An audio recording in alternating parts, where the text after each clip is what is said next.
అంటే ఏనుగు ఏనుగుపై బలవంతుడు ఒకడు నిలబడి ఒక రత్నాన్ని విసిరినట్లయితే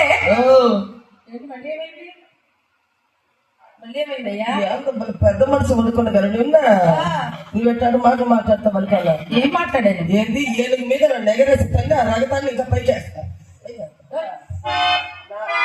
నీకు అర్థం కాలేదు. రత్నం వెళ్తే రత్నం అంటే ఒక రాయి, దాన్ని విసిరినట్లయితే అది ఎంత ఎత్తెళ్ళు ఆగుతుందో అంత ధనం ఇవ్వాలన్నమాట. ఓ సంతేనా పిచ్చి తాకుండా ఉన్నట్టున్నాడు.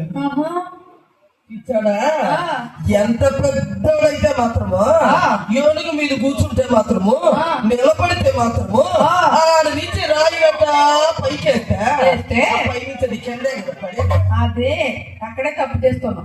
మా గురువు గారి తప ప్రభావం వలన అది అచ్చటనే నిలబడదు. అర్థమైందా? అంత ప్రభావం ఉంది గురువుకి. ఏదో మాకంత సౌకర్యం